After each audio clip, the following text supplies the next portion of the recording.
Got it. All right.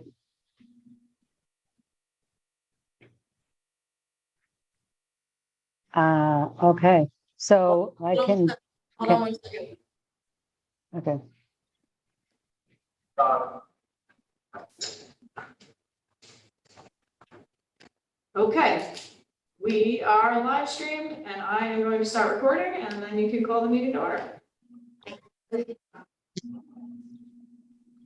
okay, calling the meeting to order at 6:05.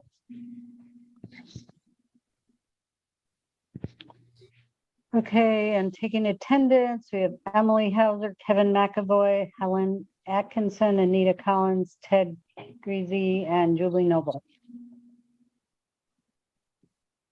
Can we have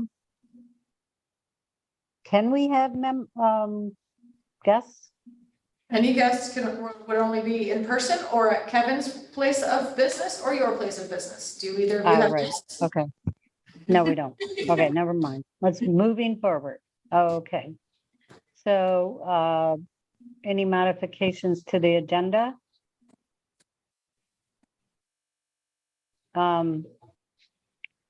Okay, so the last time we met was in June and I just like 30 minutes ago sent a few little changes. Okay, that's So fine. sorry about that.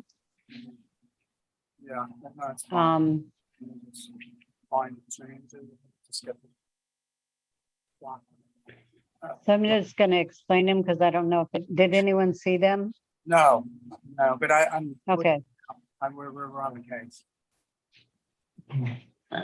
Okay, so the one was the master plan for the bike thing. And it said Kevin reported on comments submitted to Emily Finn. And that sounded like it was your comments, Yes, I think yeah, it was- I'm on the project committee, yes. but was it only your comments or was everyone's comments? Well, the way it worked, I think Kristen Wilson did the heavy lifting on this, and then I fine-tuned some of her comments. And then Okay, we had a so, few, Bob Dennison may have made a few comments. There were a number of people, made comments, yes. and was it at a meeting or was they sent in? We were sent a document. We were sent the draft of the plan, and then we each annotated it, on the side, the sidebar. Mhm. Yeah, okay. It was one of Well, those. I'm just trying to figure out, I just want to make it clear, were you commenting as an individual or as a CAC? Neither. I was commenting as the project advisory committee member. Oh, okay, I'm so on I the think we PAC should for just that. say, we could just say something like, the project advisory, the PAC made comments to the plan. And Yeah, instead I of could saying change Kevin that. reported on, Comments made Yeah, by, not the something like public, that. the PAC. Yeah, where you have the word Whatever it's public, I'll change that to project advisory committee, yeah, Yeah. okay. That's good. That's good. Okay, and then I just wanted, in the next one, I just wanted to say that we submitted the comments on May 12th and May 31st so that it was a little clearer about when we did it. Okay. And then I put in the third link, and that is all the documents for Penrose. Because the other ones are just kind of generic kind of ones. Yeah, I nearly had a disaster with the minutes where some of it got lost when we went over to another meeting.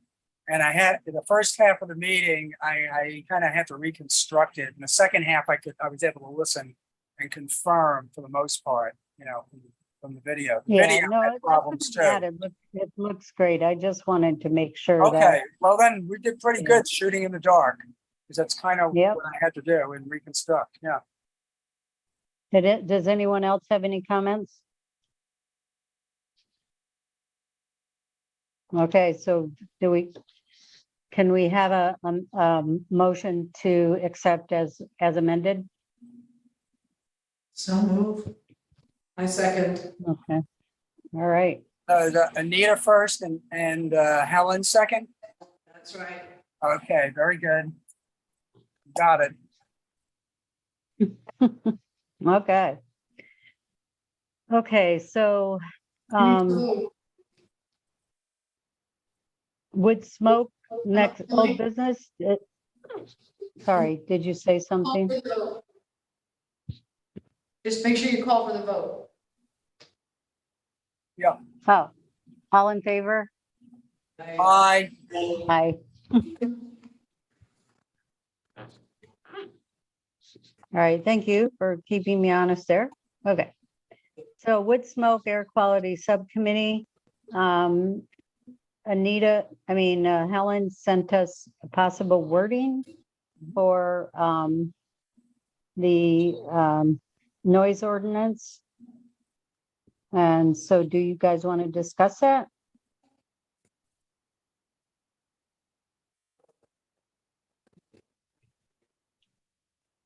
It's pretty simple.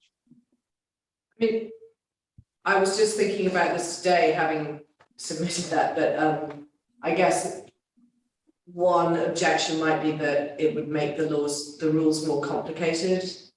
Because, you can use construction equipment up till 8 o'clock at night, but you can't use a leaf blower beyond 6 o'clock at night or whatever. I wondered what anybody had to say about that. But I think if we get into adjusting construction hours, there might be more pushback. So that was my sort of big question.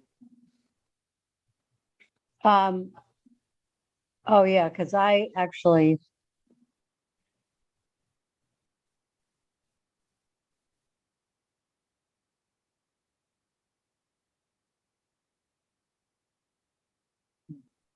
Okay, so what's the difference between the paragraph above? Yeah, what's the difference? What are you suggesting?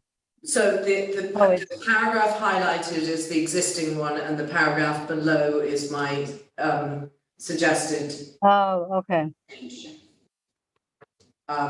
So basically what it does is split out gas and diesel powered lawn and garden care equipment, such as lawnmowers, leaf blowers, etc. It splits them off from construction equipment and puts a different set of restrictions on the hours that they can be used.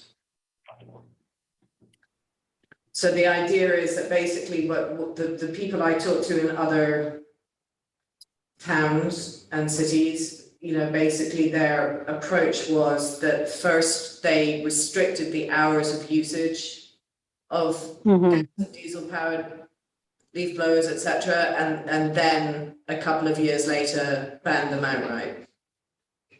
But it seemed like that the two-step process was less likely to cause huge amounts of pushback. I see, yeah.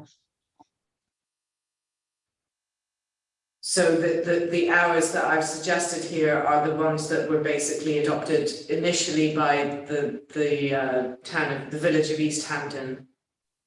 And then about 18 months later, they initiated an outright ban.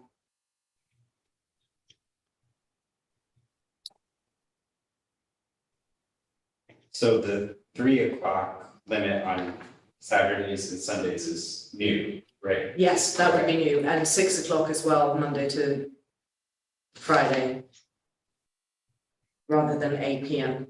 Mhm. Because construction you're allowed to do until 8 p.m.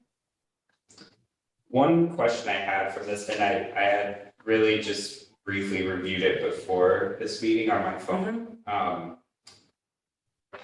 Is this for private use, or does this also include like a landscaping company doing its regular? Yeah, it includes the landscaping company because. Okay. So, and again, this is partly why the two-part thing is a good way to go, I think, because Mhm.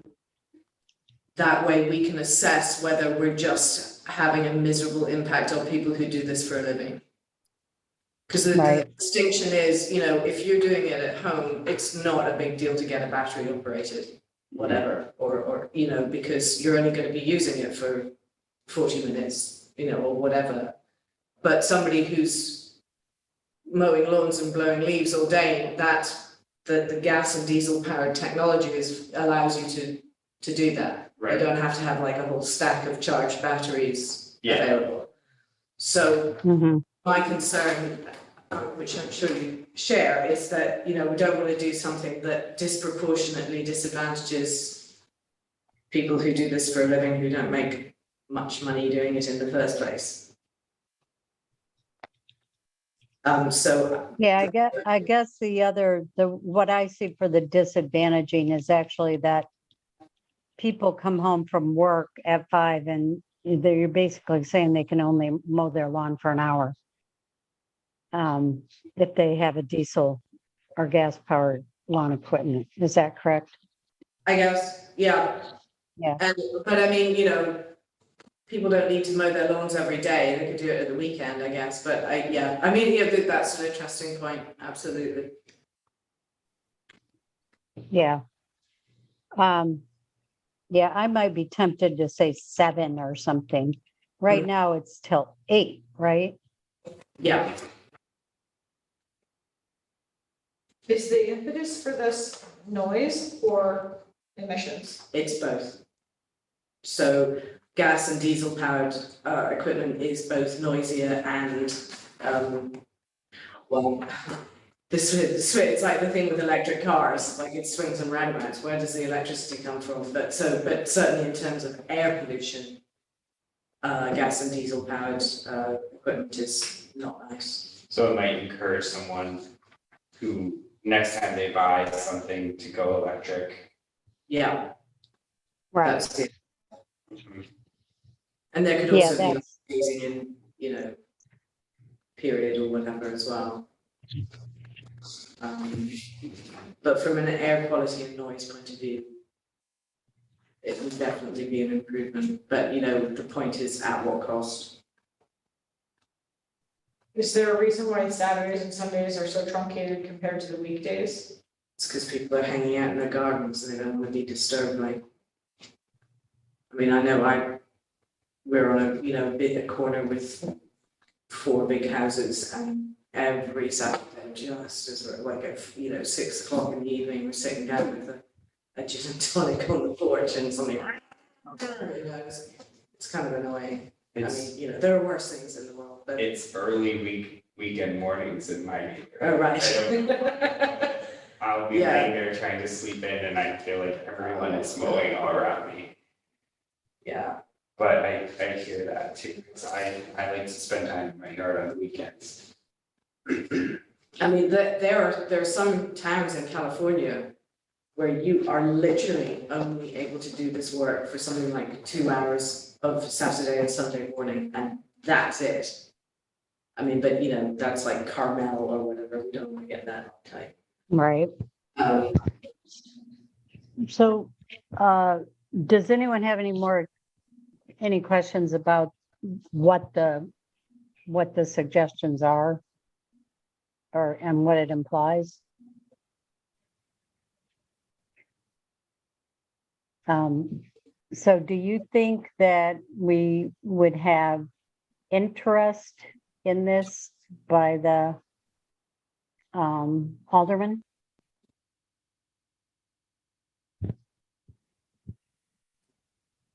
Sorry, by the alderman, did you say? Yeah.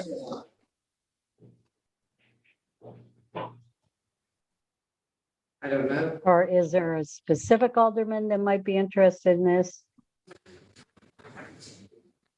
I could check with Michelle Hirsch, since she's the liaison for. I Who'd you guess say? Michelle Hirsch. Yeah. So maybe, should we pass it by her first? I would be interested in knowing her thoughts for sure. Good suggestion. Editorial comment, you used phrase domestic power tools twice. Did you need to do that? Oh, probably not. Okay. Oh, no, it's a subsection. Okay, Oh, I see. No, I did not need to do that. Sorry, thank you. Good Lord, I'm a professional writer too.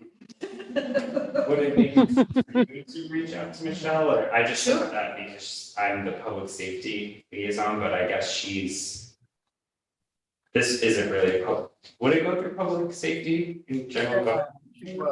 Laws and rules, I would presume. Okay, yeah, right, okay. Kevin, were you thinking it would go through public safety? I think it could go, well, ultimately laws and rules, but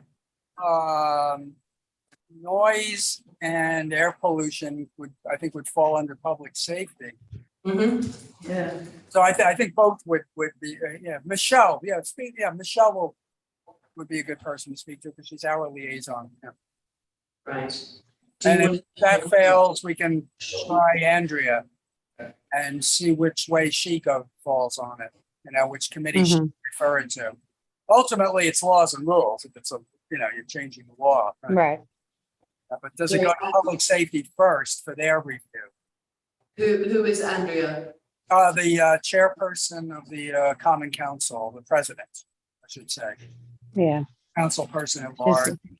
Andrea Schott, she's the alderman at large. I can send you her. She leads the Common Council. So shall I do to both of them?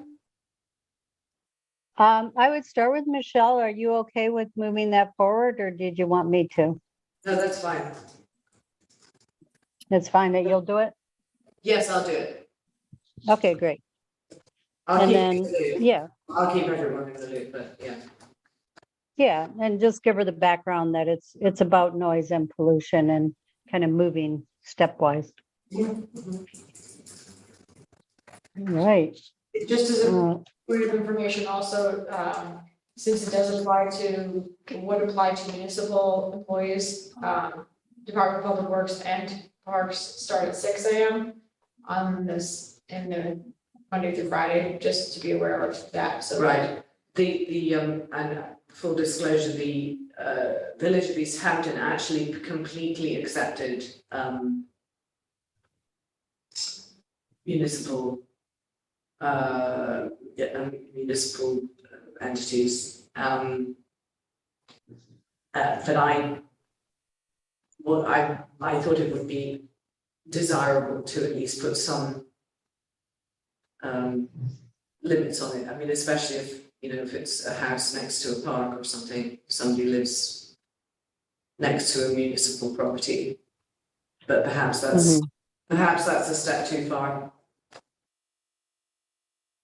Do you think I mean, it'd be better to exclude municipal workers from these? And put it back to 6 to 8? I'm not gonna weigh in on that, I'm just going to state that they start at 6.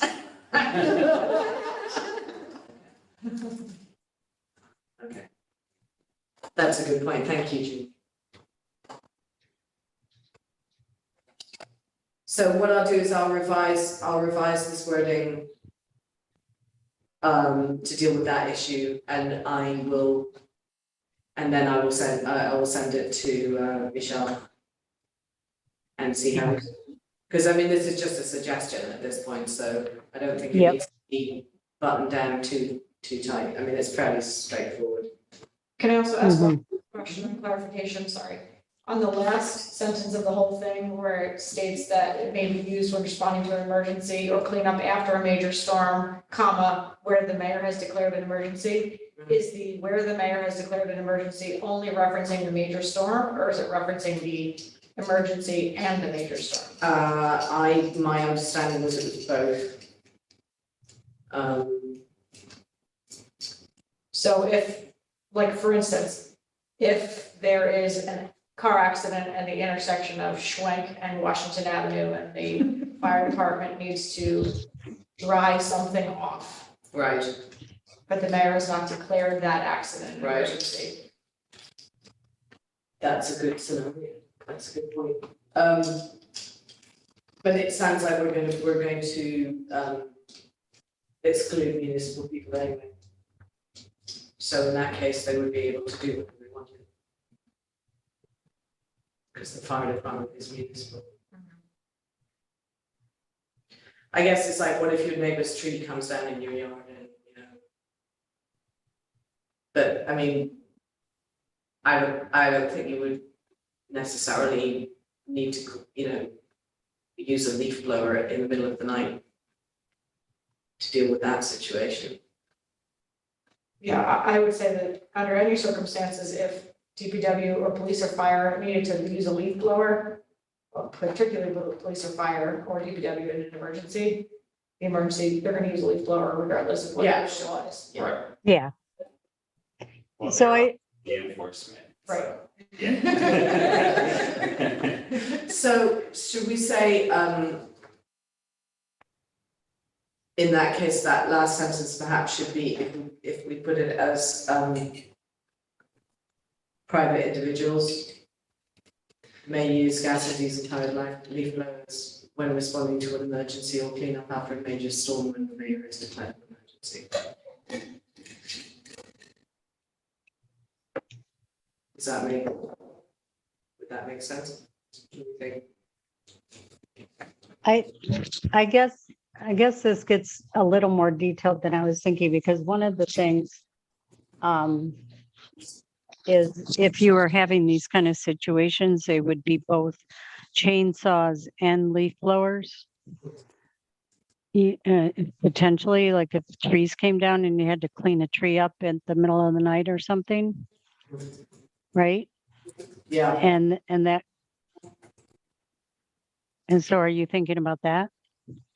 or, you know, what we could do, I'm sorry, I don't want to get too much in the weeds here, because I know we've got a lot to talk about. Yeah, I know. So, I mean, I'm fine with sending this off, you know, just to get to, you know, test the waters. Yeah, okay, Um, well, I'll finagle it a little and, I'll. Yeah. I'll see, just, I think at this point, we just want to see what the appetite for this is, correct? Yeah, right. Okay, cool, thank you. And that's why, yeah, okay. That's great. Okay, oh boy, open space planning, the community preservation plan. Okay, that's a big one. So let me see. I will let Julie or Kevin. Julie, do you want to report on that? Yeah, I mean, at this point, there's not a lot that needs to be reported, except for that the survey is still open and we're closing public outreach at the end of the month. And that people should promote people going to the website and outreach. If there's any groups that need more information about it, I'm happy to come and meet with them. To the end of the month? To the end of this month. Yep. So is everyone aware of the survey? Yeah, Okay, well, actually, I'm going to ask Helen and Anita, are you aware of the survey? yes, I believe I've already. Okay. Yeah. Participated. And okay, and you can encourage others to take it. Sure. Right. The only thing I had on that was I squeezed in some outreach to the land bank. I attended their last meeting and sent everybody the link and to the survey and reviewed it very briefly with them. As far as the land bank goes, I mean, their interest is in housing. So without a housing initiative in the community preservation plan, they do not have a whole lot of it's not within their scope at this time. However, I told them to just watch because there is some discussion going on at the state level to include housing in as an allowable feature of community preservation plans. And if that comes to pass, they should jump on it. But doesn't the land bank own a number of vacant parcels? Yeah, right. But this could It might impact them. If affordable housing were included in the community preservation plan, they might be able to use some of that funding to actually purchase property. I don't know. They're going through a whole lot of governance stuff. I don't want to sidetrack us on the land bank, but Yeah. yeah, they have other issues that are way ahead on their agenda besides the community preservation plan. But I just wanted to put it on their, that it's out there. Yeah. Yeah, so when the time comes, All they're right. ready. We can re-engage. Okay, well, thanks for reporting on that. Anything else? So- I'm making some effort through Holy Cross Santa Cruz. We have a bilingual church reaching out to the Hispanic community, trying to get some folks in through UIDN, the Ulster Immigrant Defense. See if we can get some great involved. I don't know. how Great, thank you. So far. But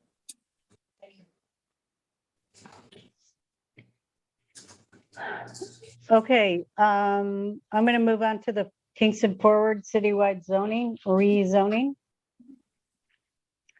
So I just want to say that I believe we did meet the deadline of putting this in on July 1st. And so our comments were due July 1st. And we worked hard on those. And then the city, I'm sorry, I just forgot his name, the head of housing. Bartek, Yes. Contacted us to see if we could go over our comments. So Kevin and I, so we had two calls. We had one this past Friday and one the Friday before. So that would have been like August 5th. And then, I don't know, the last day in July or whatever that date was. So so Kevin and I were on both and Ted was on one. Is that correct? I was on one too. Yes. Okay. anything to say? Yeah, I was And- just listening in awe as to how much detail you guys were able to go into. So I was really impressed that they asked us and they took a lot of our comments and changed things right away. So, and so I just want to say that, like, an example would be, they had said that solar could only be 50% of the footprint of a building, and we said it should be 100%.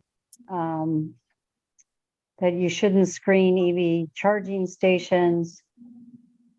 And another example was they had said that parking lots had to have like curbed areas where trees were, and we said it should not have a curb, that there should be a way for water to drain in. And anyway, I can't think of everything right now, but I thought it was really good, and I think there's going to be some good changes. The one concern I had was with open space and kind of our open space at the CAC and our open space plan and what they were talking about, which is every part, many of the parcels have to have some kind of an area on the parcel that where the public can use it. And they have changed some of that, like they're probably not going to have publicly available space in housing, in residential use. Like, like 5-family house or multifamily housing. And I think we move that forward a little bit, that they understand what our open space is and what they're calling open space. Anything else from anyone else? Yeah, I think I had brought up at the first meeting that the discussion on subdivision rules and regulations, which are not in the city code. I think that derives its authority from the state, from the state code. And I think I was concerned that you could circumvent some of the intent of the form-based code through subdividing property. So they're gonna have Pace look at that and make sure that it's feasible to do, what they're doing on this code can't be circumvented. Yeah, good. Thank you, Kevin. Yeah. It would pertain to large lots, like the TL3 large lots or the T2 conservation lots. Right. Okay, then moving on, so I guess, and actually, I don't recall what the next steps are for the citywide rezoning. I think they're still trying to Kevin, do you recall? Yeah, if they they have any dates? If we had any more comment, we can email Bartek, Right. me. That's no problem. The next draft is due to come out sometime in September. They did not give us an exact date, but it'll be out Yeah. sometime. And then we'll have another chance to comment based upon what they've Yeah. done. Oh, we also commented on urban ag, and I understand they Yes. did include some of Jennifer's design standards for urban agriculture in there. We also discussed regular agriculture, which is now 2 acres instead of 5, and urban ag would be under 2 acres. But then that got into another discussion as to the standards. So we'll see what they come up with, and we'll probably also hear from Jennifer, I would think, at some point. That's Yeah. Jennifer Schwartzberg O'Donnell, for those of you who don't know who I'm talking about. She did the urban ag phase 1 and phase 2 plan. The phase 2 had extensive zoning design standards in it. Some of hers was an overkill. We don't need it. It's overregulated. But some of it might go a long way towards appeasing people that are upset with having, urban ag next to their house, compost smells, a chicken or whatever it is, that might get somebody, I almost said a chicken that would ruffle your feathers, but I will stop with the bad. Mhm. Mhm. Yeah, and in terms of that, they really want to encourage urban ag with, but also avoid the kind of nuisance. parts. Controversy, yeah, they don't want controversy. Yeah. Neither did Jennifer, but Okay, moving forward onto the city plan review, do we have anything on Flatbush Foxhall? No, I do not, and I reached out to John Schultes last week and I haven't heard back yet, so I need to follow up on that. Okay. To join the committee, but again, I haven't heard back from him. So I will follow up on that. And what about pedestrian bike master plan? next draft, again, I think same as with Kingston Forward, after Labor Day, sometime that Emily Flynn didn't give me a date. Okay, So we're waiting on Barton and the Judas. okay, I realized that I think we took the septic code stuff out, but Helen had been assigned to follow up on it. So Right. I'm gonna put that in this agenda right now and Right. see where we stand on that. Okay. Helen kind of wanted more understanding. This was something that Sebastian had been working on. Okay. So should she continue to work on that, and where can she kind of, who does she talk to, and where's the other information that she kind of, we've already gathered? Well, the latest was that Greg, who was no longer here, Greg Kruk, Yeah, had put together a map of potential sites, I think. But I don't know that there was any action after that. Also, just noted that it can't be assumed that just because it's a site that has a potential septic system, that it's automatically leaking. So Right. I guess there would need to be, Or that it even has a septic, or that it even is confirmed to have septic, right? right? so, sorry, just to remind, because this has been several months, I beg your pardon, so this is a code governing leaking septic systems or septic systems that are not up to snuff. There was not even discussion about code. This was just at this point, an evaluation of existing septic systems in the city. Yeah, the idea is that almost everyone, but not 100% of people are on the sanitary sewer. So should we be aware of who is not hooked up to sanitary? And if they have a septic, then we would know that they're hooked up to septic. And then we would worry about if it's an issue after that. Right, got it. Okay, thank you for clarifying.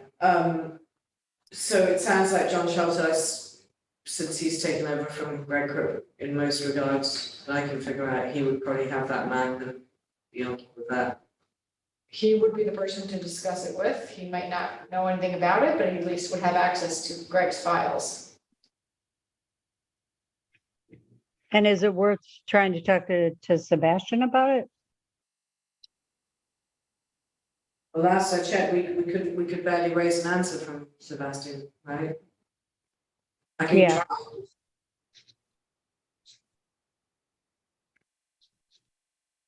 It's no harm in trying. Okay.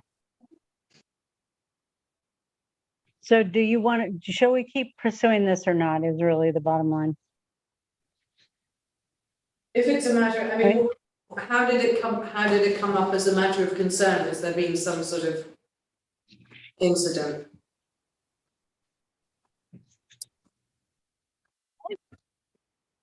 No. I don't think so. My So, right. recollection is that, it was an area of riverkeeper concern.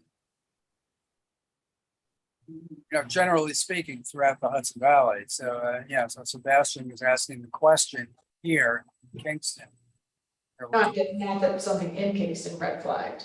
Right, just that we want to be on top of it, basically. Yeah, I don't think there was a specific property or concern that we were red flagging, like, let's go after this person and check it out. Or have Greg Cook check it out, but Mhm. no, I think it was more of a general thing and trying to get a handle on, Sure. who is not on septic. And what are the implications of that? Right, okay, I will look into it. Thank you.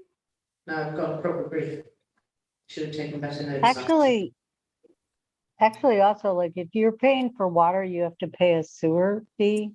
So is that how they know that if you don't have a sewer, do you have to pay the sewer fee? No, I own property in Rosendale and we're on septic. We do not pay the sewer fee. I think that's how Okay. they did the determination. Yeah, They just looked at the bills, like who pays water. That was the original determination. Okay. Yeah, So, but there's. Yeah. But you could also be, I don't know if this is credible within the city of Kingston, but could you not also, like, when I had a house in Hurley, and we were on well and septic, so we had no trouble with water people at all. Is that- Yeah, I don't know if the data set is also no water or sewer, or just water, no sewer, or if that's even the data set, that's true. Right, okay. yeah. So I think you can look into it. The thing is that it is a totally bigger issue when everyone's on septic. And that's kind of where, so if you lived in Hurley and almost everyone's on septic, it's a way bigger issue than if there's a few septic systems that may not be failing at all. So, Right, but we're all closer in together in the city of Kingston, so the stakes are somewhat higher, I guess. yeah.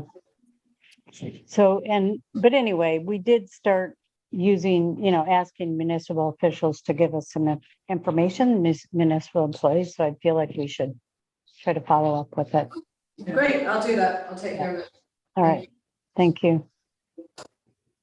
Okay, so then we're going to Penrose, Golden Hill. And the reason one of the reasons I brought this up is that when we commented on Golden Hill, we had filled out the sustainability checklist. And then it turns out that, one of the consultants or whatever for Penrose actually also filled it out. And so we gave you that. And we gave you that form, or Julie sent that out with the minutes. And I'm not sure, and I don't think we have to go over it. I just think that I just wanted to note that they had filled it out with their knowledge, because we had filled it out with what we could pick out of the plan. So has anyone looked at it? I've just looked over it briefly again on my phone before the meeting started. Yeah, so apparently the other thing is that they're looking for funding through what's called the Homes and Community Renewal. And so they filled out the city's sustainability plan, and then they attached this other form to it because they want to get funding for all these enterprise green communities criteria. So I looked at it, but I couldn't figure out if they actually said they were using it or if it's just a blank form. It's not completed. Pardon? I mean, the enterprise green communities criteria checklist, Yeah, they didn't choose yes, no, or maybe, but there is a indication of like M, or there's a number in a column in between that's not clear what that actually is. no, that is, M is mandatory, they have to do it, and a number means that they can get optional points. Okay, So well, it's part of the checklist, it's not anything they did. right, so, I mean, just looking at printed copy, this is not completed. Yeah. It's not. Yeah,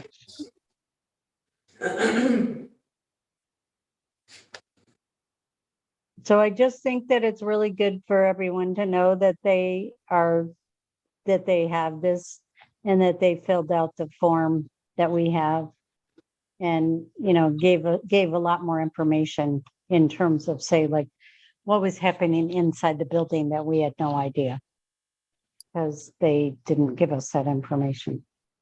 It does say that they just attached the other checklist for reference, so. Thank you. So they just did ours.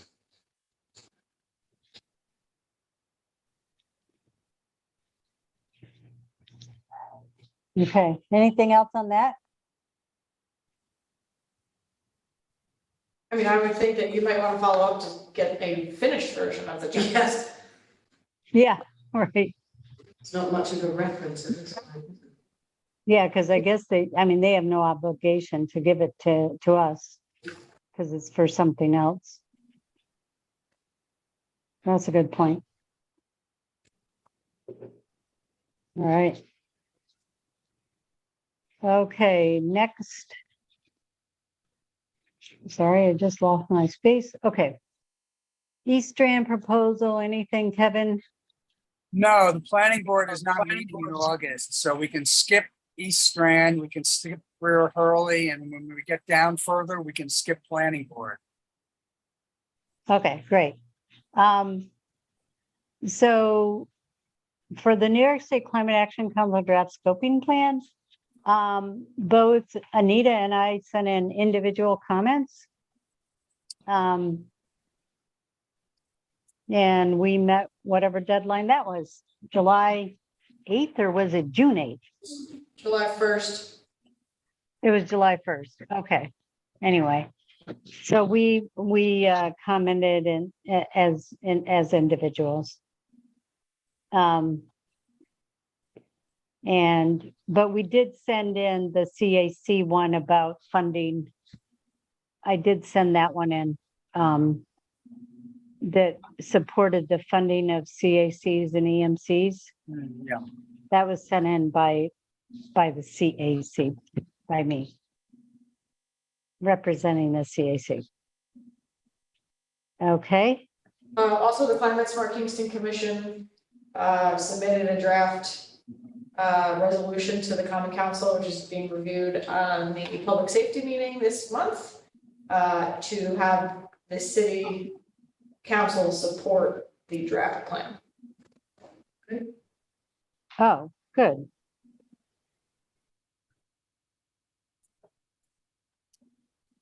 And that's going to which committee this week, or to the Public- full Common Council?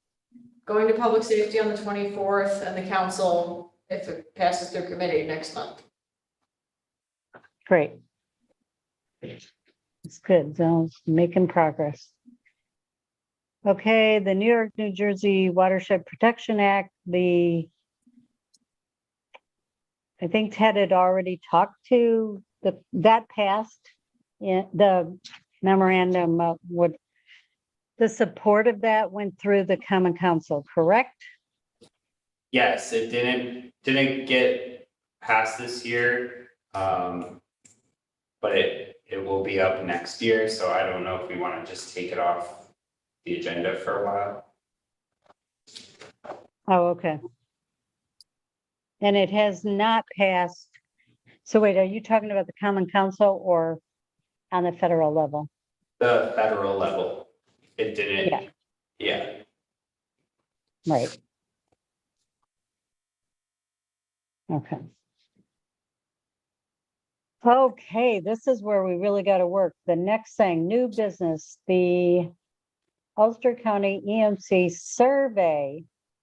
And I had sent out the survey, and I don't think, did anyone ever fill it out? Because I actually haven't checked in a while.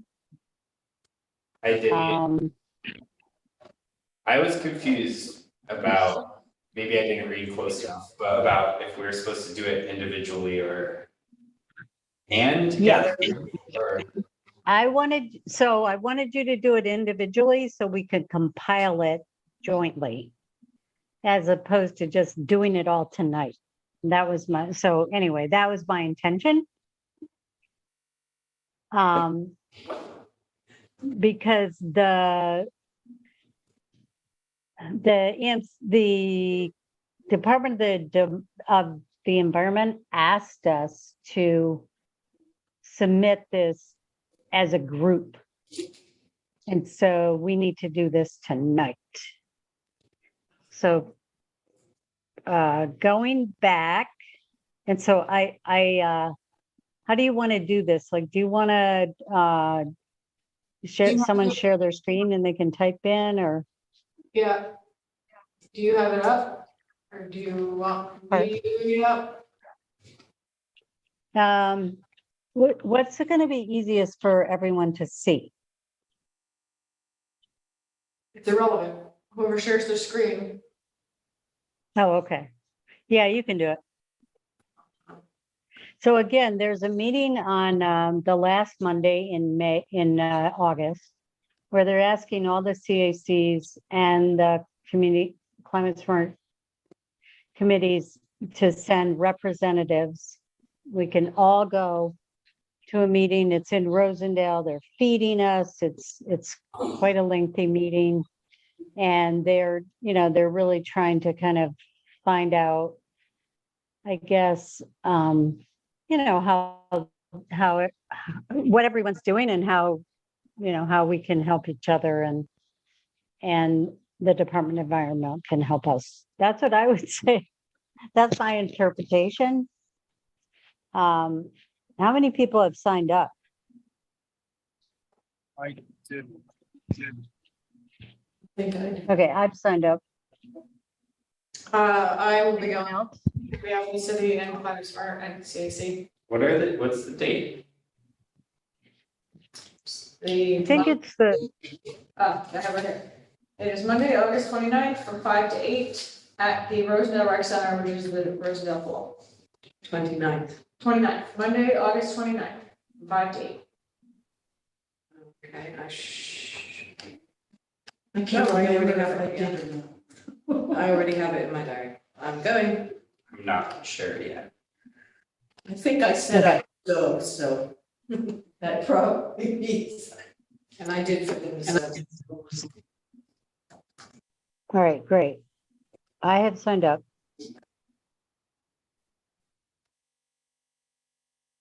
Yeah, if you can, I mean, it's just good to meet other people too and see what's going on. It'll give us ideas. Okay, so what they wanted to do is they wanted to know, they asked us a bunch of questions and we can answer them right now.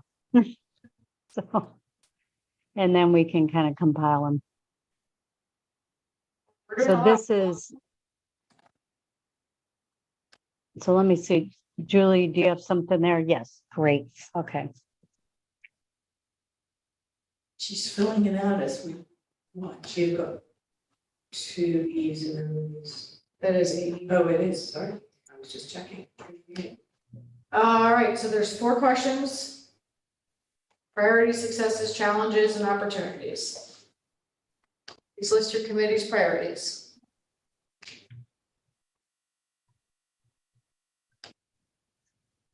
Air quality.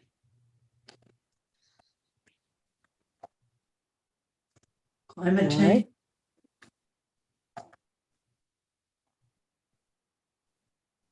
All change. Land usages.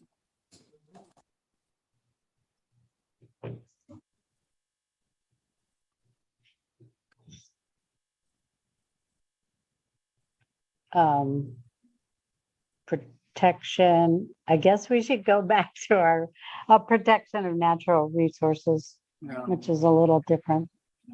sure. Can we put in something about keeping a green, making the city as green as possible? I mean, no, I mean literally green.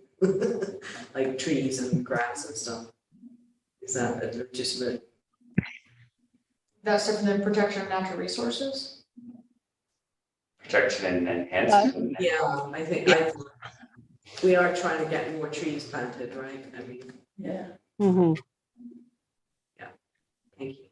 We add something about water Yeah, quality, or I guess, and watershed.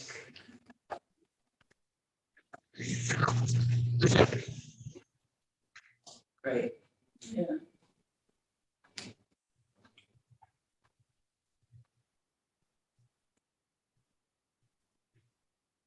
That looks good. Yeah, okay. Successes, please list your committee's recent major accomplishments.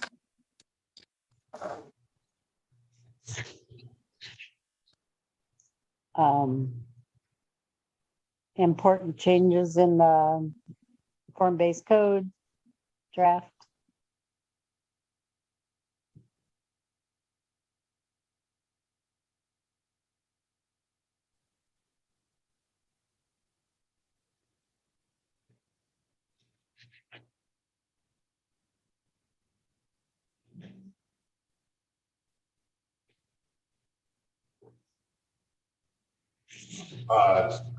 Collection of air quality data.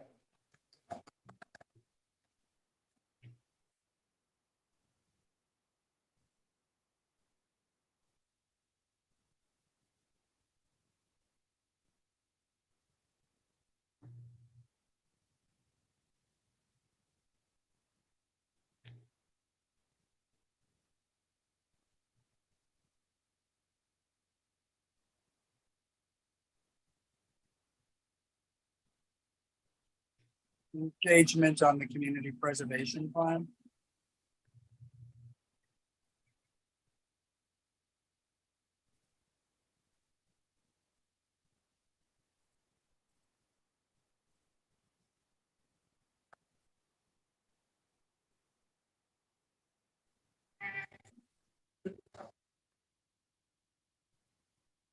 No pressure, Jim. You're doing great. 5 people, and 1 person online are all watching me type of thing.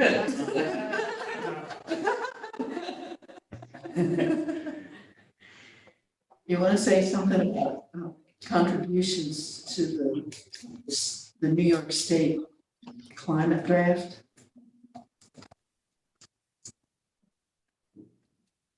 The Climate Action Council.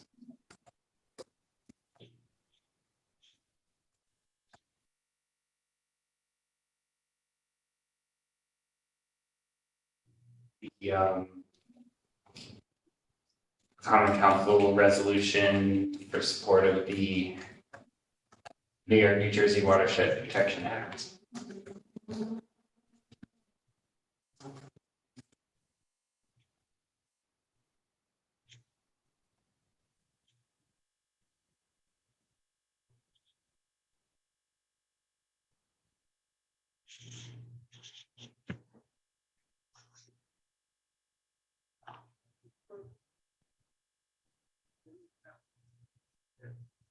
What about, um, what about the, I know we weren't 100%, we helped. How about the, anti-idling and filmmaking? Is there anything on that? Because I know we didn't do everything.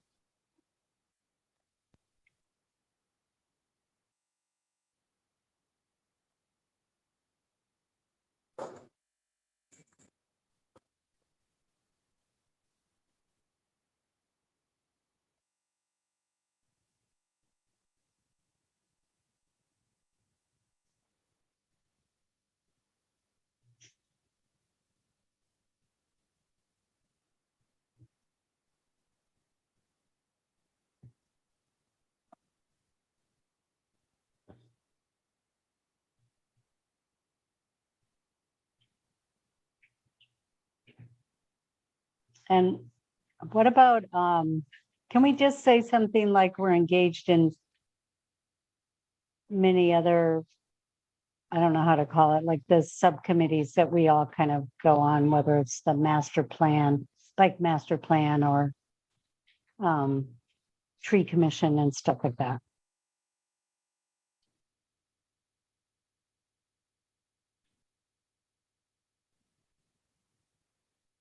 That sounds good. Good. Yep. Challenges, which is different than opportunities. Challenges, what are the biggest obstacles for completing our committees or priorities in the municipality? Lack of community engagement.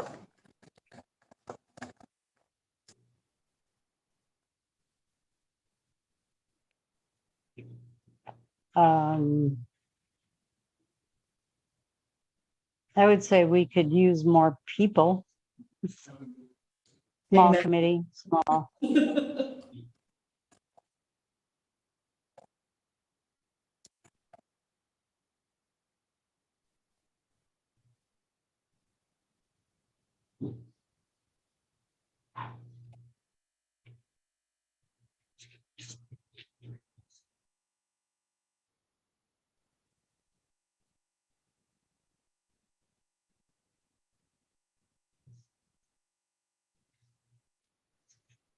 Oh, I guess in terms of our, we listed all these accomplishments, but they didn't really say what our priorities were, right? Priorities. Oh, yes, we do. Yeah. So, yeah. So should we be more specific in that one and open space? Because I think that some of our challenges are going to be like planting 1,000 trees and those kind of things. So, how can we say that? Like, But what is the actual challenge?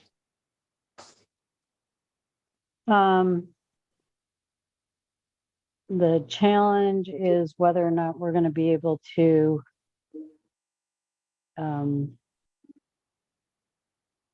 meet the goals of the open space plan. Maybe you could help me with that on this specific wording. Like meeting it from what capacity? Because we don't have enough money, because we don't have enough time, because the community doesn't Oh, care. yeah. We have,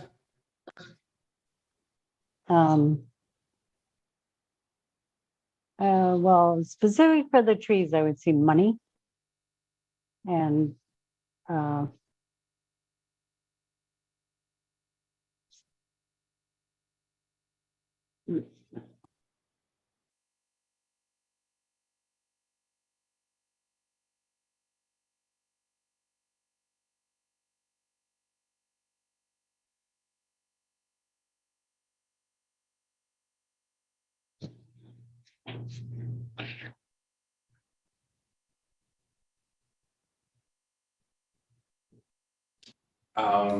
I would say. Just speaking for me personally, I find myself being like, but I'm not a scientist, so maybe like. Expertise or like scientific, Or access to expertise, maybe. because we could have. People come talk to us. Yeah, I think that's right. It was really interesting when they did go on a bit, but the bar people were Yeah, it kind was. of cool. That's cool. Oh, yeah, that is an opportunity, nice.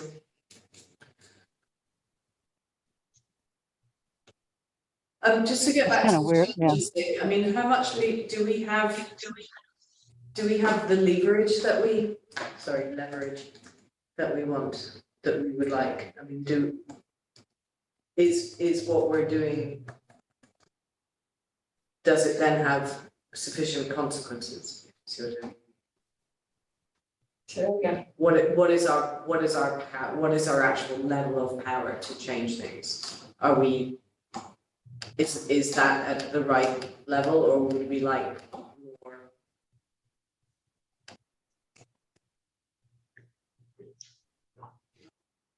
are you saying the challenge is not knowing what the level of power is, or the lack of authority? I mean, I haven't been on here long enough to say, but is there a problem with lack of authority? There's no problem with anything. Because I know how to spell the words, and the key is here. I Is spell whatever you it want. is it a challenge that, you know, we,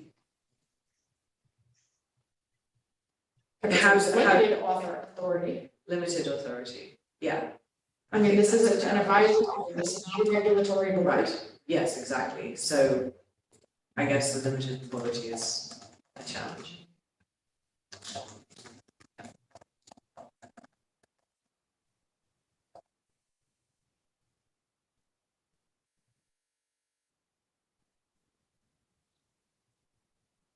Mhm.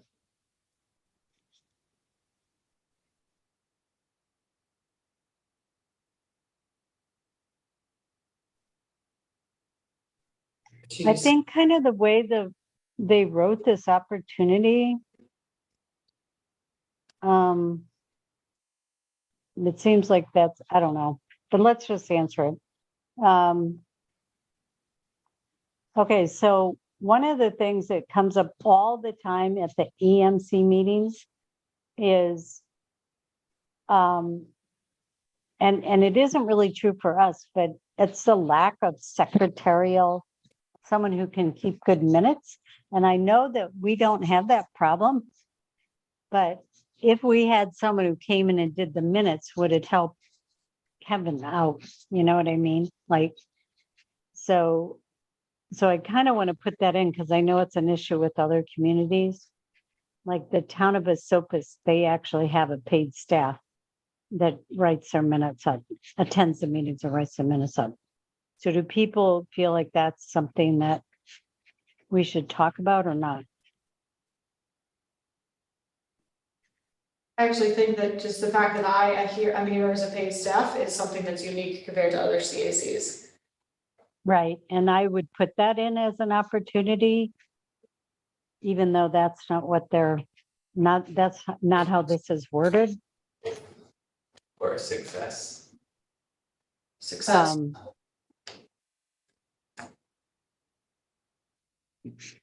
Well, it's not really Okay. a major accomplishment though, is it? Nope, it's since day one. Could, on opportunities, could we say something slightly broader than that? And this is, you know, I've only been around for years, but that we have a municipal government that is forward-thinking and responsive to what we put forward. But both of those things are not answering the question that they're asking. What resources? I know, but I don't like, I think we should just say what we think our opportunities are, because I don't actually like this question.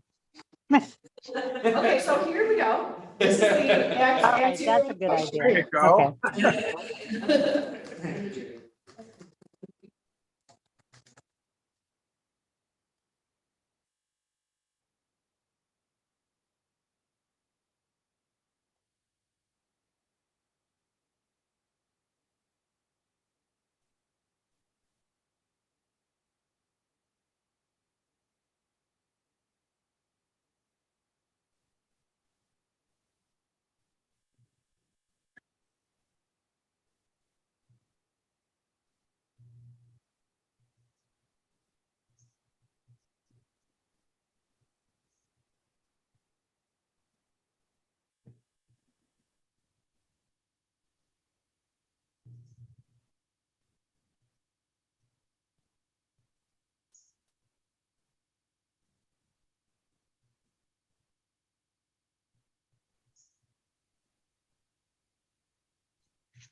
I've got to admit, when I got involved here, I was blown away by the level of interest and, Yeah. and movement by Yeah. this city. No, I agree. I'm also equally pleasantly surprised. That may reflect the state as a whole, as compared Right. to some other places, but still. Let's give you guys a plug. It's standing in mind.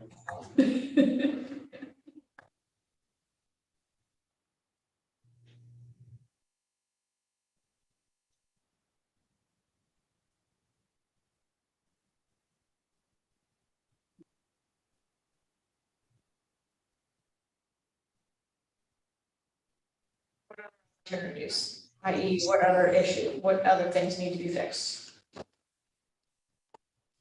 Well, I just think we should say somewhere where we have like really awesome people on the council and, you know, that are dedicated and smart and, you know, dedicated, smart, knowledgeable. Say very smart. Knowledgeable sounds good.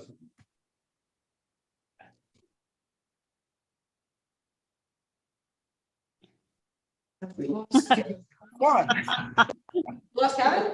No, Oh, I think it's on like speaker only view, maybe.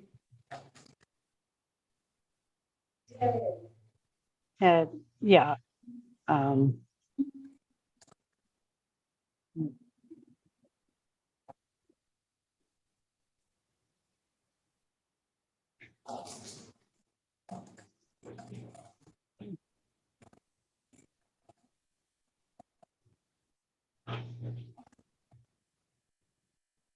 It sounds good. What resources? So I think,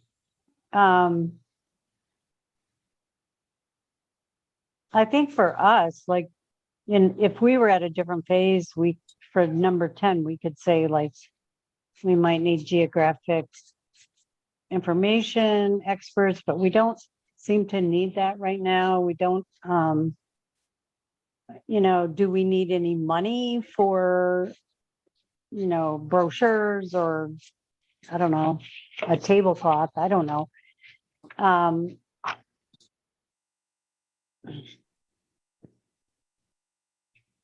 Yeah, that's good. How about a GIS mapping?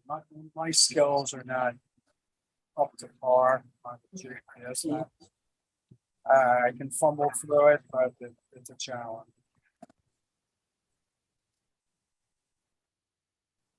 Anytime we had to do it, we needed, we would get a hold of Susan Harris, Mhm. send us an intern. That was kind of how it worked.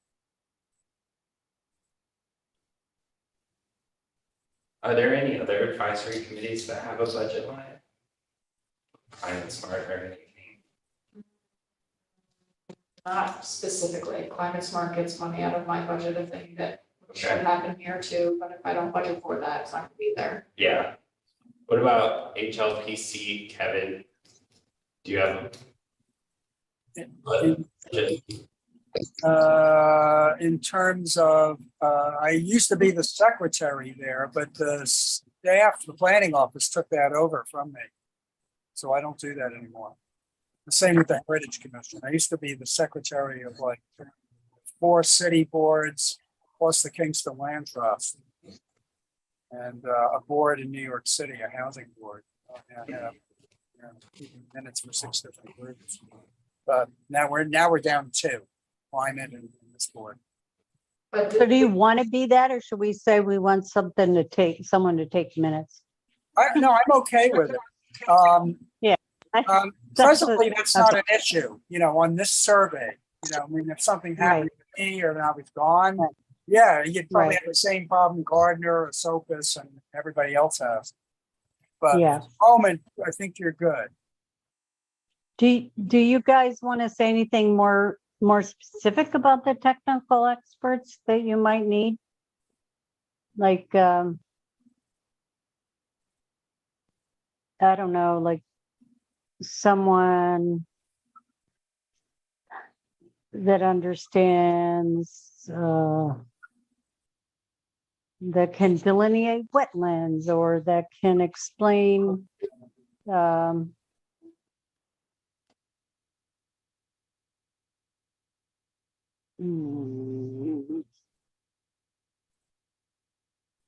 don't know. Or somebody like the Walco Valley Land Trust has Kara Gentry on their board, and she's, has hydrogeology experience.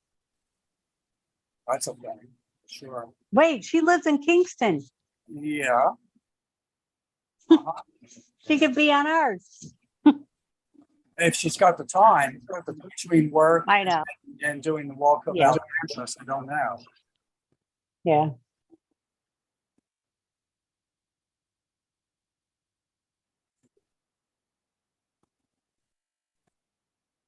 Should that be EGGIS? I don't know, I never even know how to use it. Yeah, IE means specifically, EG means, for example. It's confusing, because it sounds like it should be in exemplis, but it isn't. Anyway, EG. There's a great scene in Get Shorty, the movie where, what's his name? Saturday Night Fever, John Travolta explains it very violently. Oh, really? I think that's really good. I feel like we should add something about, I don't know how to word it, but like data collection or the ability to collect and analyze data. I guess. Yeah, in terms of like soil and water. You want someone to be able to do that, or you want the skills to know how to do it, or you want access to the data? Access to data and abilities to collect data. Is that, we don't want to collect that. We don't want to go around taking soil samples. We don't want it directly, but it'd be cool to be able to like commission a project or just thinking about like when we talked about when we all first started, we were talking about the health data, and it wasn't fine enough for Kingston, to look at like incidents of asthma with air Yeah. quality and things like that. But I'm also Oh, thinking water, Riverkeeper is really the only people doing like community water testing and isn't testing for like a lot of things. I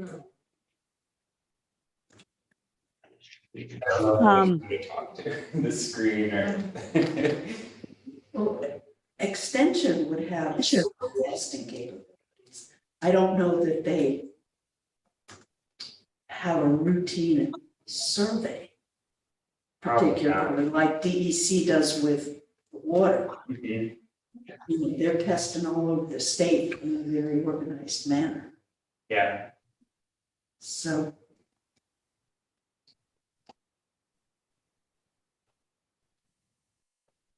I mean, there's so many things so much data we could collect, but it's something to think about for priorities, understanding what our priorities should be, I guess. It's getting more data. you need a full-time research scientist. Ah, Put that down. No harm in asking. well, are there any other, just like, I call them, are there any other skills that people want that are more about how to communicate or how to collaborate or engage stakeholders or anything like that? Or do you feel comfortable with that or something we don't need?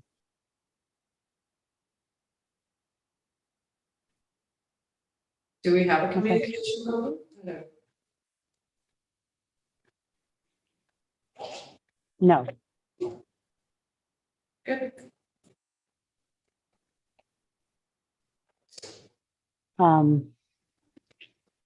Oops, yeah.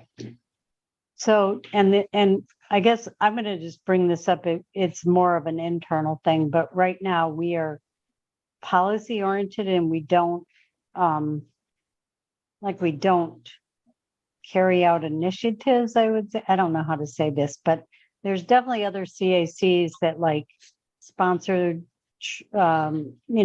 definitely actually may put on the fairs that, that the city puts on through Julie's other groups, or like, we're not promoting any kind of thing like pollinator gardens or tree plantings or Programming stuff. energy conservation or whatever, we don't do those kind of things. And it's fine. It's fine. I just, but when you talk to other CACs, they are kind of doing more things like, Public outreach, yeah, public education. Yeah. Raising awareness in the community.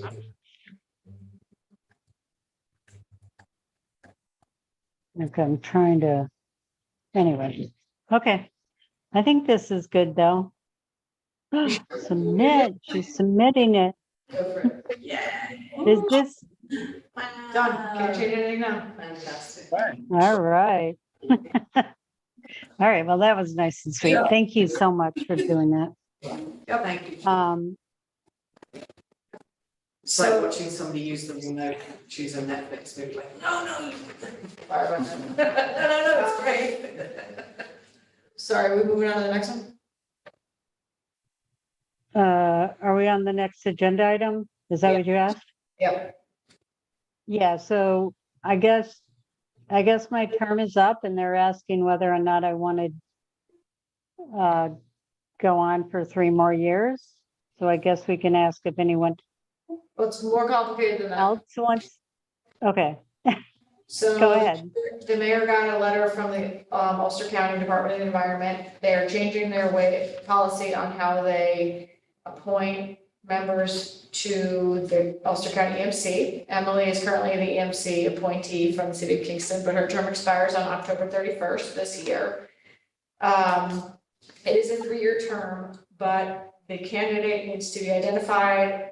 A letter from the mayor's office needs to nominate the candidate, and the common council needs to pass a resolution that's nominating Emily also. Jeez.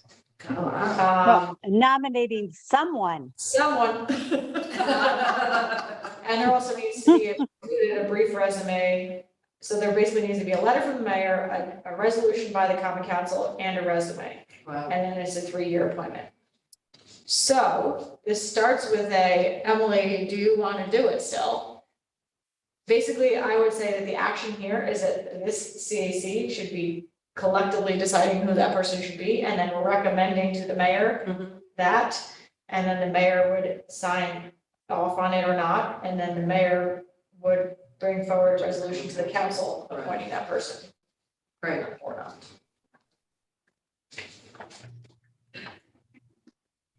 So Emily, question.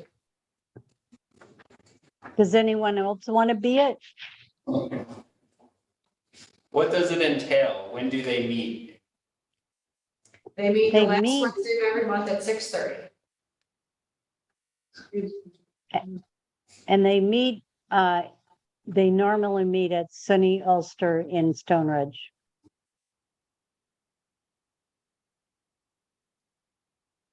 Which they haven't done in 3 years. Or whatever. They meet the last Wednesday of every month at 6:30. Right.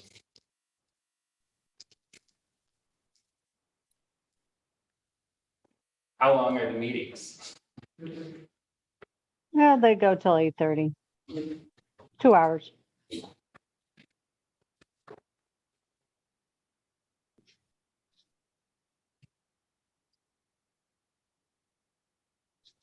And I just want to say that the EMC is supposed to be advisory to the county legislature and somewhat to the executive.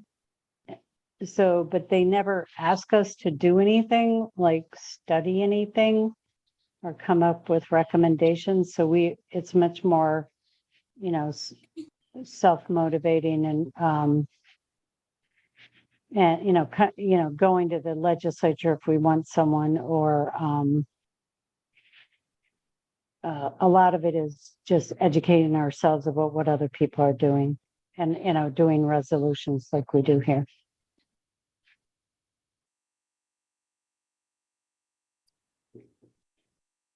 Anyway. I'm tempted to say yes, but I'm also afraid of committing to one more thing. It's also probably going to conflict with public safety for me. So I could switch, I could take this on if someone else wants to be the public safety liaison.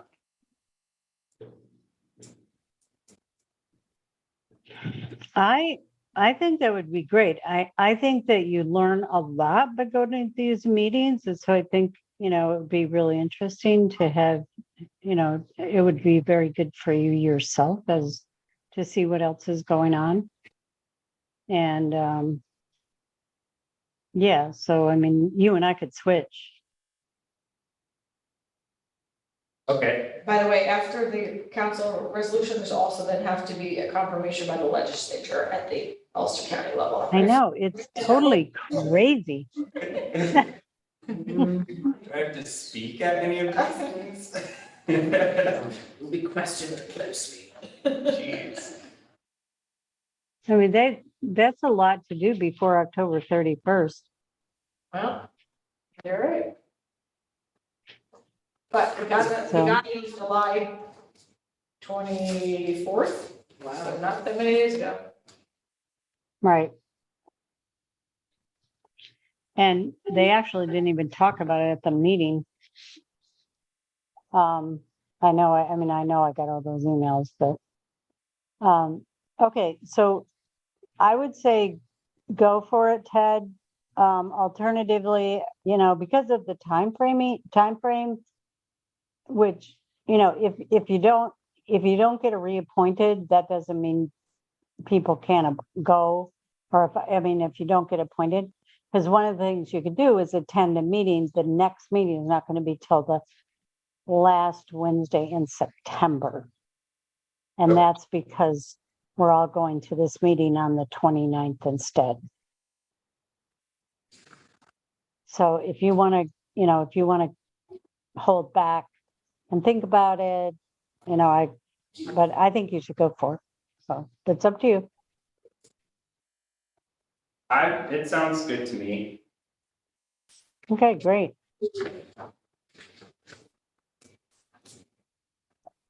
Okay, so Julie would,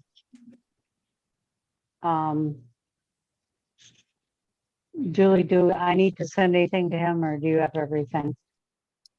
If the rest of the council concurs, I will pass this on to the mayor. Oh, yeah.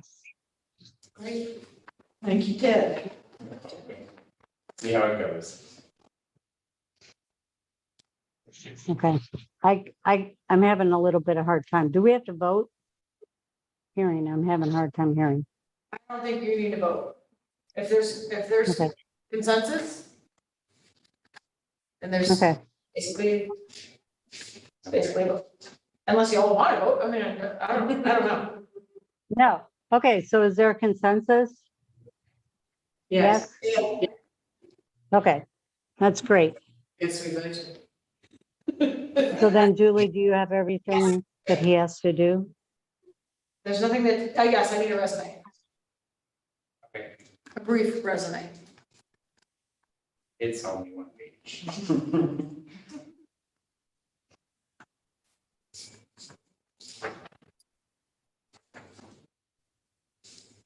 All right.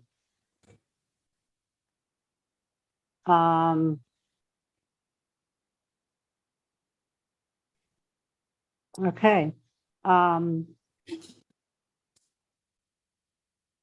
Oh, sorry. Got distracted. Okay, the next thing is non-toxic landscape maintenance plans. All right, so if anyone wants to see a printed version, there's one here. So my office, in collaboration with the mayor, have an interest in moving forward a non-toxic landscape maintenance act for the city of Kingston. So we took the exact non-toxic landscape maintenance act that Ulster County has, and we changed the word Ulster County to City of Kingston. And this reflects that. I will walk you through it. But we did make one change that is different. So basically, it is an act that would become a local law to require non-toxic landscape maintenance on land owned or leased by the city of Kingston, with specific exceptions. So this would be on our property. Okay. Not on your individual properties, on Right. our property. Right. Okay, so, non-toxic pest management basically is talking about not using toxic and synthetic pesticides. It goes through some definitions, it goes through what pesticide means, and the intent, which is basically to eliminate and lead by example our use of pesticides and toxic hazardous chemicals, to encourage that in other places as well, but at least start by leading by example. It says that we would adopt this policy and it would be mandated on all properties where the city and or any owner or owners or occupant or occupants of land abutting any city street upon which there are sidewalks, which I'll get to in a minute. Actually, I'm not going to talk about that right now. I'm going to just mention that it adopts this policy on all properties of the city of Kingston, that the use and application of toxic chemical pesticides, either by city of Kingston employees or contractors which we hire, is prohibited on all lands maintained by the city of Kingston. That we control the products under the use of this policy. These products have to be on the approved list of the Northeast Organic Farming Association. And that the listing of all the lands affected by this policy have to be made public, and goes on and on. There are exceptions, and again, these exceptions follow exactly what the county uses, which is exceptions are pesticides or classes of pesticides classified by the US Environmental Protection Agency as not requiring regulation under the Federal Insecticide, Fungicide, and Rodenticide Act. Biological pesticides are exempt. Pesticides in contained baits for the purpose of rodent control are exempt. Poison ivy and poison oak as a target are exempt. Tick control is exempt. And any property or category of properties is recommended from time to time by the CAC. So that is something to bring up. One thing is that this act on the county level establishes a committee that basically is a review committee and a quality control committee that says, like, if somebody wants to have a waiver, it goes before said committee for that committee to be the determining factor. My office has proposed that committee is the CAC and not a new committee. So that's something to be considered. The other difference that is in here that is not in the counties is that this also includes public sidewalks. Right. So the counties does not include sidewalks. This, we added language that states what a sidewalk is, which is the portion of the street between the curb lines or the lateral lines of a roadway and the adjacent property lines intended for use of pedestrians. It says, it recognizes that per our municipal code, sidewalk standards, maintenance and cleaning of sidewalks, the city recognizes that it shall be the duty of any owner or owners and or occupant or occupants of land abutting any city street upon which there are city sidewalks to maintain the sidewalks instead of in front of such respective land. So already it is the case that people need to be maintaining their own sidewalks, free from all obstructions, including overgrown vegetation, accumulations of dirt, and from all matters and substances which will obstruct the same. And so we took the liberty to add in a section that says that the use of application of toxic chemical pesticides by any owner or owners and or occupant or occupants of land abutting any city street upon which there are city sidewalks is prohibited, thus extending this act beyond just city property to also sidewalks. Basically saying that each and every owner or owners or occupant or occupants of land abutting any city street upon which there are sidewalks is responsible to comply with this local law. And the waivers and exceptions would apply the same. At this point, this has been developed only internally. It was done in discussion also with the county, but they didn't weigh in on the whole sidewalk part of it. It has not been reviewed with the mayor. It has been reviewed with Department of Public Works. It has not been reviewed with any other body besides me just telling you about it right now. So I wanted to bring it to you all to see what you thought, see if you wanted to be the body or not.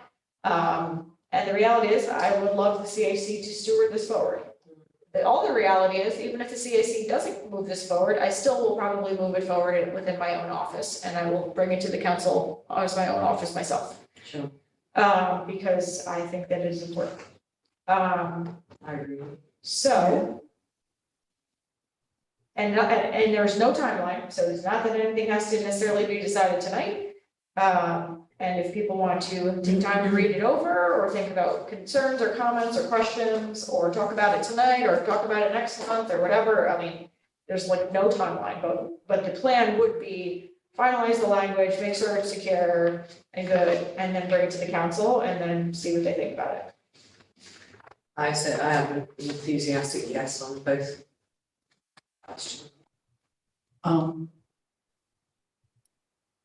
I'd like to see some support for homeowners. Something on their website, this is a list of approved materials, this is where you can get Right, information. yeah. so is there any chance that the city might provide hard to find materials?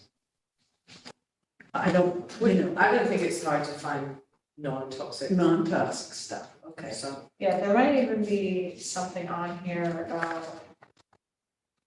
well, it does state that they need, that anything that is used would need to be on the approved by the Northeast Organic Farmers Association. Okay. okay. Of So we'll New link York to that. County So we'll link Organic to that. Land Care Yeah. Program and or the USDA National Organics Program. Okay, I mean, the only question I have is about enforcement. I mean, that's the problem with these things. That is absolutely the problem. In this case, right, when it's internal, it's sort of a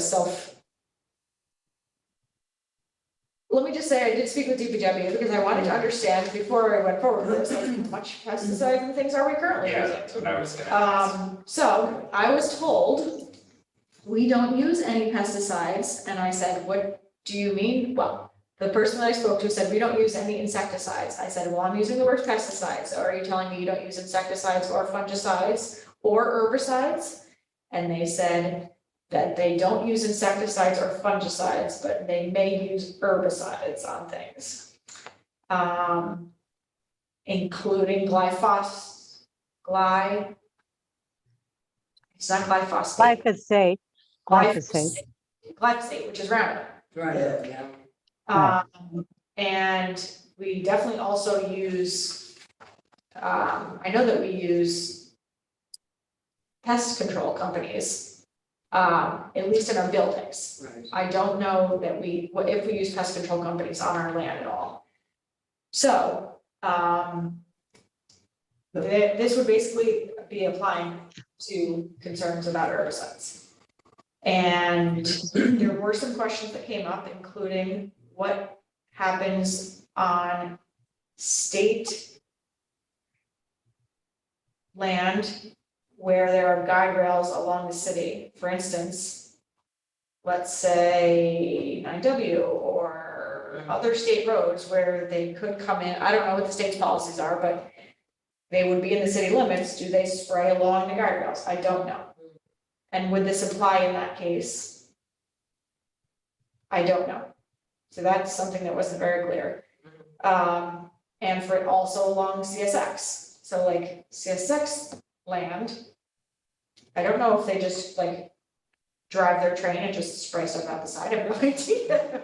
Like how is stuff along CSX maintained? I have no idea. So that was something else that came up.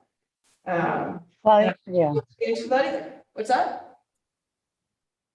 well, we don't own that land, right? Unless it's an easement. So basically what is being said is that even if we adopt this, CSX could come through and do what they want to do, Right, and the state could go through because they would be on private land. yeah, but it has an effect if it's washed out into our watershed, so. Well, and again, this is not stopping anyone from doing anything they want to on their own private land either. This is literally just taking care of our own house. The trouble with including the sidewalk thing is that it opens a whole can of enforcement worms, but it's easy to have a municipality, you know, commit to using green or whatever, you know, sort of particular kinds of chemicals. But when you extend it to the sidewalks, which I think is a totally logical idea, because that all ends up washing into the drains. So it is municipal in many ways. The trouble is, how do you? I think it would be more about an awareness than an enforcement thing. I mean, you know, like it's not going to be something that a lot of people are going to get a ticket for, but like. It would probably just be like neighbors seeing someone seeing someone doing it and calling. Right. Which is just as a reference, exactly what's happening with the anti-idling law. Yeah, Oh, Yeah. really?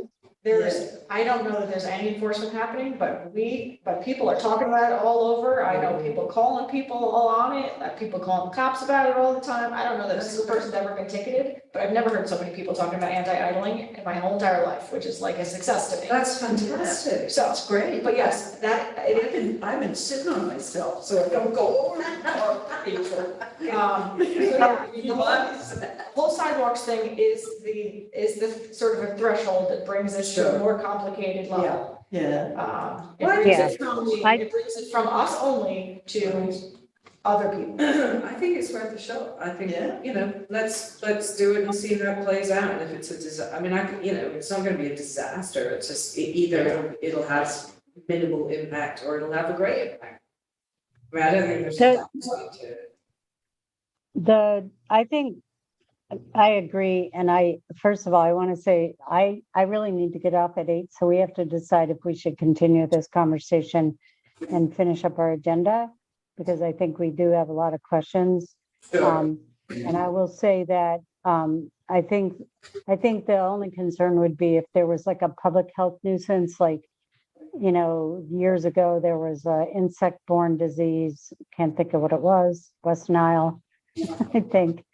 And, and then is that going to be a public health thing? And so it's okay to do something like, But then there's a whole mechanism for asking for exceptions. Yep. Which would be. yeah. And then Yeah.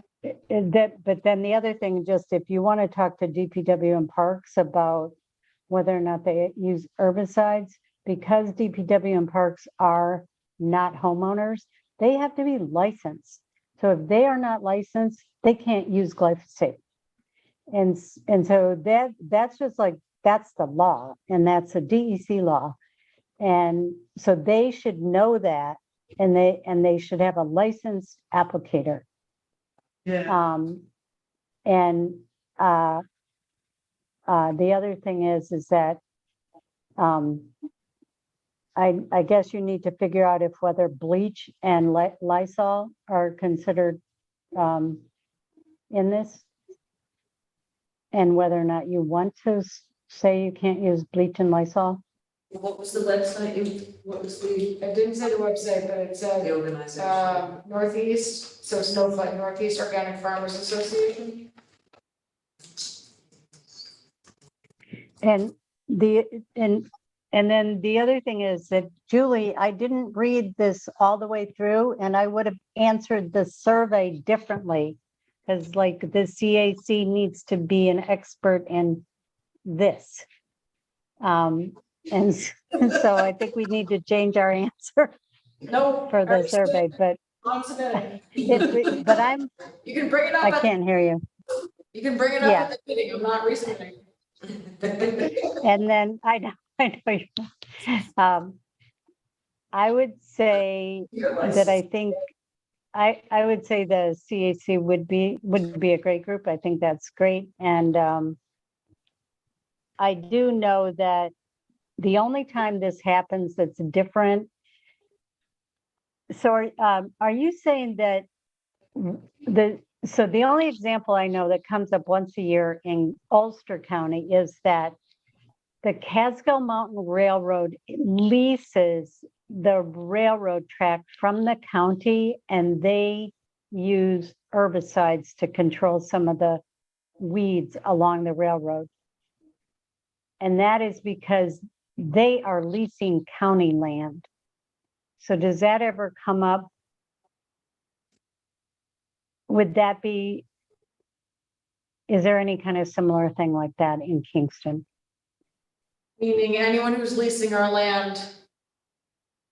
Well, like for instance, Would- I would have to have more clarity on the Kingston Housing Authority properties, Yeah, the business park, right, like things like that. okay. Okay, by the way, do we have a quorum or not? We have quorums. Okay. All right, is it okay if we just come back to this next time? So we can get done by 8? Yeah, I have some other comments and questions that I'd like to talk about next meeting. Or I can email to it. Okay, so maybe everyone should gather their questions and use this and. Okay. And if any of them would be informed by me finding something out before the meeting, let me know in advance. Okay. Okay. Okay, this is great. Okay, so then, let me see. The NISAC conference in October is online. And It's still you can happening. learn a lot. Yeah. I don't even know the date anymore. 6. It's the sixth. October 6th, we all encourage you to sign up. Yeah, they haven't put their agenda up yet. And then open issue discussion, I think that was kind of if there's anything we want to take on. And I know the last time we mentioned the bees and pollinator act or what, I mean, legislation. Is there anything else for this at this point? I had wanted, I'm glad that you presented this pesticide thing, because I was thinking about bringing up like, what is the feasibility of doing that on private property in Kingston ahead of New York State banning nicotinoids? Like, this seems like a small step, kind of like the changing the hours of. Yeah, it's a step in the right direction. Yeah. Yeah. And I saw, I don't know this person and it's Facebook, but I saw someone leave a lengthy comment complaining to Ulster County about high-end housing development in Kingston using like pesticides constantly that are washing into a waterway, and I'm like, is that within our purview to talk about banning more chemicals in Kingston? Or is it just not realistic? It's definitely within the purview, whether or not it would ever fly, I don't know. Well, I think you're right that incremental changes are probably the way to go. Is there precedent in other communities for doing that? I was gonna say, I actually meant to do some research before this meeting, so I can just put that on my to-do list. Because it could be, putting this out there, it could be a local law that is phased, Right. that says years 1 and 2, this applies to the city of Kingston property. Mhm. Years 3 and beyond, it applies, or years 3 and 4, it applies to parcels over 5 acres in proximity to water. And years 5 and on, it applies to all residents, which means that they have 5 years to figure out how to not use pesticides. I like that. That's absolutely off the cuff, like who knows what that would even look like, but Yeah, Yeah, I Start or the other way to do it is most likely to. I recently saw something where it was like, this yard is following the Adirondack, green landscaping policy or something, you know what I mean? So it's more like, Yeah. I'm gonna Like put a sign up consent. and I'm gonna be, and it's more like, what's the word? I forgot. Leading by example. Yeah. which could also be part of it also. Because in the meantime, the CAC takes the initiative for the first 3 years to be promoting this transition, which is where incentivizing people that are doing the right thing. Yeah. For year 5, yeah. I'll definitely look in, I wanna say I remember some lake communities in New York or New Jersey banning them too. Yeah. I know they banned or put regulations on road salt in lake communities. So, yeah, I'll do some research for next time. Yeah, that's a good point. I just want to say that there is a law in Ulster County that is called the neighbor notification law, and it's actually statewide, but Ulster County adopted it. And it says that that if someone, you can sign up to be notified if someone is applying more than 100 square feet of herbicide near you. And, and so, and I think it's both a private company. I know it's for private companies. And so that it's not being used very much, but they have to call you up and let you know beforehand Wow. before they come in and put lawn chemicals on. So it's really a good thing to do. I'm not, the Department of the Environment used to follow that, and I don't know if they're kind of doing that anymore. So, Well, all presumably right. it's only a matter of time before they ban Roundup out nationally. Yeah. We're way So, behind. okay, I really gotta go soon, so I wanna ask people if we're just agreed that we're gonna keep researching it and bringing up our points. Is that correct? Yeah. Okay, so are there any communications, announcements, communications? No. Okay, announcements and events? Okay, any updates? Oh, events, wait, very quickly on events, the Lula, the Pace. Oh, Land Lula, use law, yes. Yeah, I received several of them, but I haven't filled it out because I'm kind of at the moment in a state of flux, personally. So, yeah, I Mhm. would like to go, but I haven't sorted it out yet. There's 3 days. Great, Yeah. I've signed right, up. and Ted, who else said you were interested? I'm really interested. I have work conflicts for the second 2 days, so I have to find out if Mhm. I can do it. Yeah, that's the Okay, same well, thing, and I'm is transportation. everyone kind of handling this together or by themselves to make sure that you get in? If that they would allow like 4 people from Kingston to attend. So, I think I already or do you want me to registered check on just that? to be safe. I sent an application. Okay. So how many, I'm having a hard time sometimes. Helen, did you apply? I believe so. Sorry, what's the date again? September 19th, is that the first date? I'm doing that off I'm the top sorry. of my head. I don't have it open. Oh, no, I'm sorry. Yeah, I can't be there. I'm going to be in Nashville. Okay. So far it could be Anita, it could be Ted, and it could be Kevin. Yeah, we And gotta yeah, also check that it doesn't conflict with the New York State ACC thing. Yeah. there day is something notice else is- that is, yes, it is conflicting. It does conflict. Oh, that's a mess. Yeah, and I think maybe someone should tell them that. So, but, okay.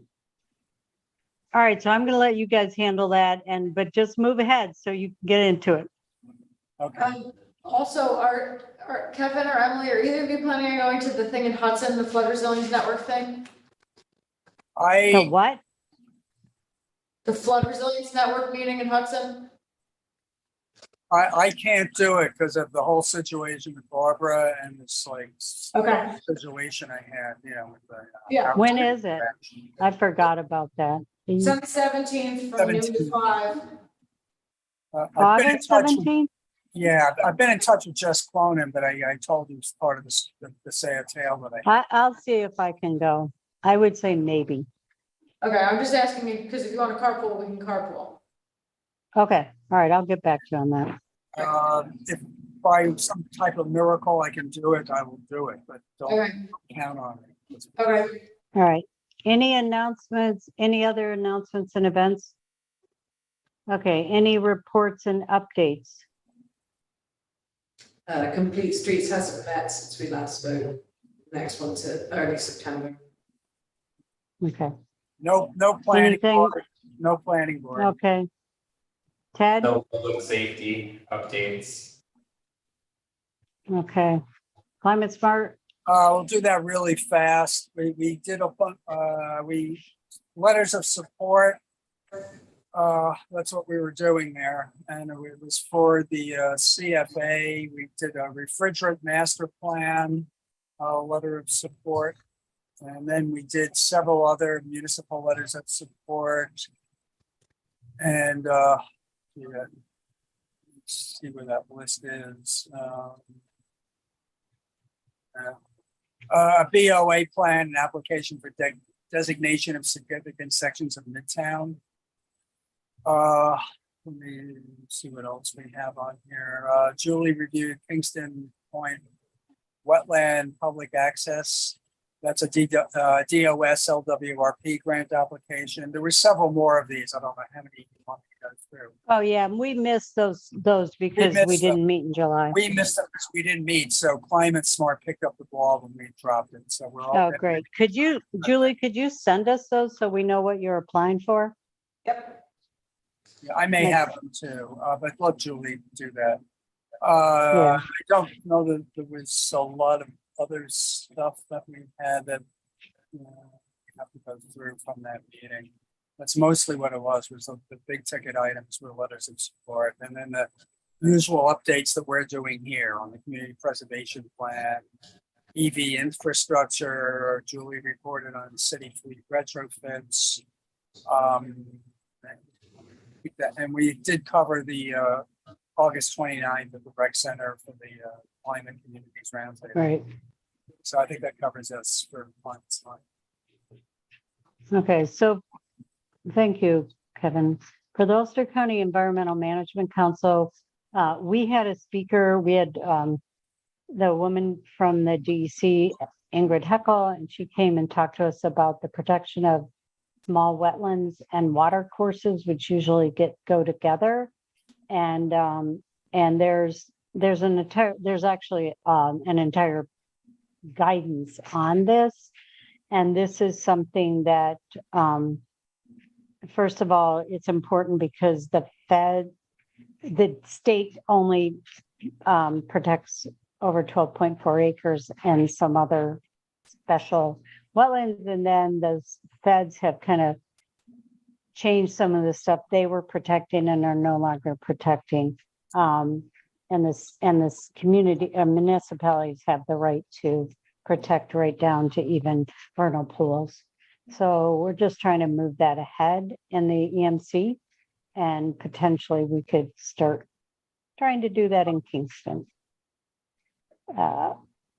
And then the one thing that I thought was very interesting is that Marbletown is going to try to make it so that if you want to put an air conditioner in, that it's going to be kind of harder to put an air conditioning in than a heat pump, because I think they want people to move towards heat pumps so that they can provide also heating and cooling. Anyway, so that would be more if the the Climate Smart wanted to take something like that up. I thought it was pretty interesting. I would love to see more. And Definitely. I keep hearing, I don't know if anybody else is having this experience, but suddenly everybody's talking about mini splits. Yeah. And Yeah. they're horrendous. They just put the problem outside.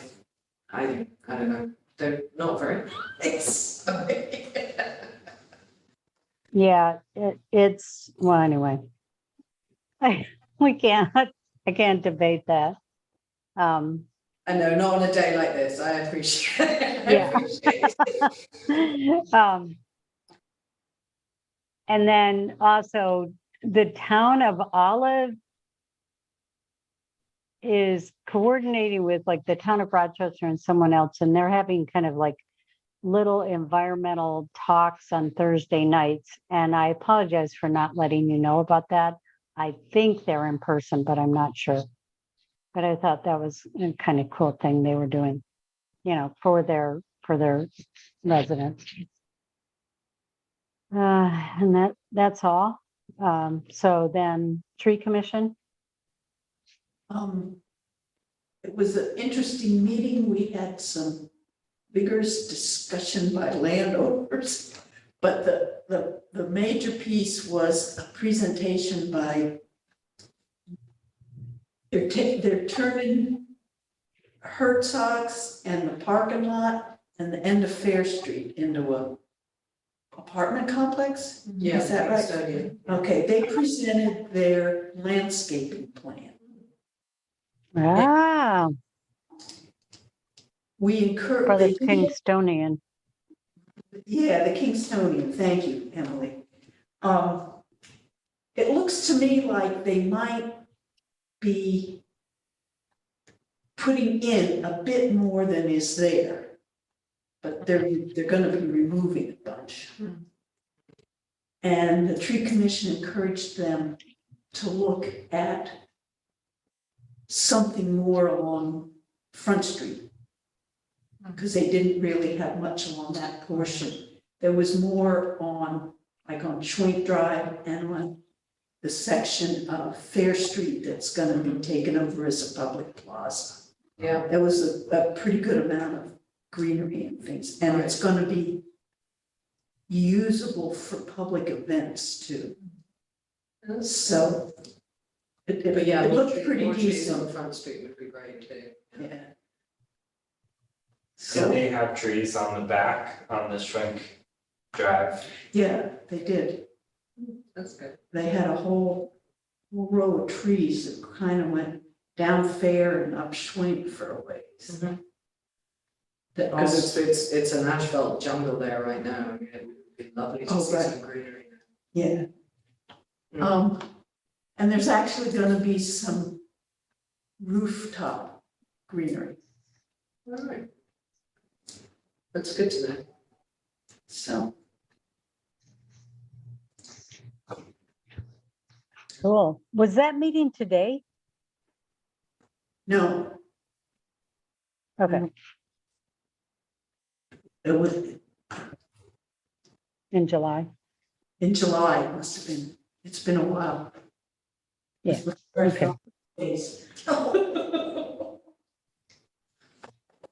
right, so is there anything more, or can we adjourn at 8:06, 8:07?